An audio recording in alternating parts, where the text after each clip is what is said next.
कि भारत की न्याय पद्धति का नाश हो जाएगा तो भारतीय समाज टूट जाएगा। ऐसे ही मैकॉले एक बात और कहता था। मैकॉले की लिखी हुई एक चिट्ठी है मेरे पास, उसकी फोटोकॉपी। लंदन में एक लाइब्रेरी है, उसका नाम है इंडिया ऑफिस लाइब्रेरी। वहां से मैंने निकलवाई है। इंडिया ऑफिस लाइब्रेरी में से ऐसे कुछ 50,000 से ज्यादा डॉक्यूमेंट्स मैं निकाल के लाया और वहां के कई लोगों की मदद से हमने वो निकलवाए हैं। तो उनमें एक चिट्ठी है मैकॉले की, वो उसके अपने पिताजी को उसने लिखी है।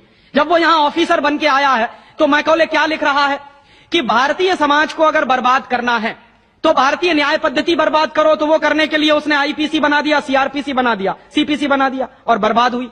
दूसरी बात वो कहता था कि भारतीय समाज को बर्बाद करना है तो भारतीय शिक्षण पद्धति का नाश करो।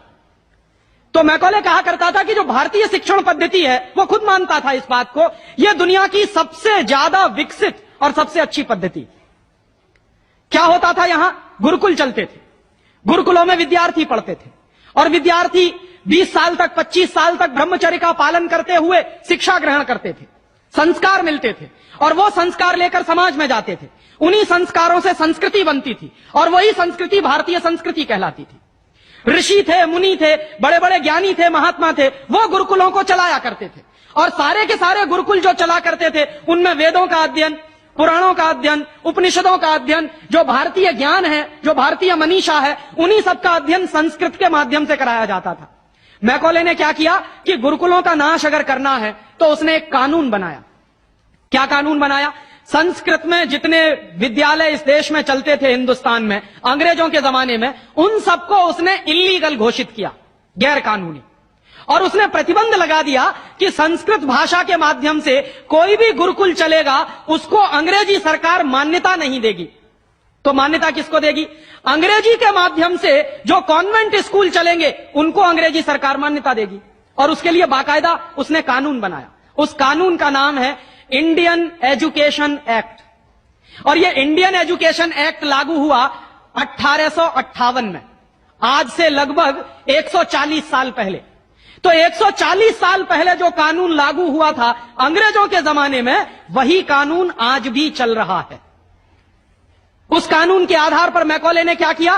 संस्कृत के माध्यम से चलने वाले गुरुकुलों को बर्बाद कर दिया, कानून बना के उनको बंद करा दिया। जो उनमें अध्यापक होते थे, गुरु होते थे, उनको मार पीट कर अंग्रेजी सरकार जेल में बंद करती थी। जो विद्यार्थी अध्ययन के लिए जाते थे उनको रोक दिया जाता था, उनका अध्ययन ना होने पाए उसके लिए समस्याएं खड़ी की जाती थी। और दूसरी तरफ कॉन्वेंट स्कूल चालू कर दिए और उसमें अंग्रेजी के माध्यम से शिक्षण देना शुरू किया। एक दिन उसने अपने बाप को चिट्ठी लिखी और इस चिट्ठी में उसने ये लिखा कि मैंने हिंदुस्तान में एक ऐसी शिक्षण पद्धति पैदा कर दी है जिसमें अगर हिंदुस्तानी विद्यार्थी पढ़ेंगे तो पढ़कर निकलने के बाद वो शरीर से हिंदुस्तानी होंगे, दिमाग से सब अंग्रेज हो जाएंगे। वो देख रहे हैं, अभी देख रहे हैं। तो शरीर से हिंदुस्तानी और दिमाग से अंग्रेज। तो मैकॉले दूसरी बात लिख रहा है उस चिट्ठी में कि जब वो शरीर से हिंदुस्तानी और दिमाग से अंग्रेज हो जाएंगे तो अंग्रेजों के हिसाब से सारे काम करेंगे। और वो विद्यार्थी जब कॉन्वेंट स्कूल में से निकलेंगे तो सबसे ज्यादा गालियां भारतीय संस्कृति को देंगे, सबसे ज्यादा गालियां अपने मां बाप को देंगे। कैसे? मॉम और डैड कह के। डैड माने होता है मरा हुआ और मम्मी माने होता है शव। इजिप्ट में आप जाइए, मिस्र एक देश है, वहां पे ममीज कहा जाता है किसको? मरे हुए आदमी के शव को।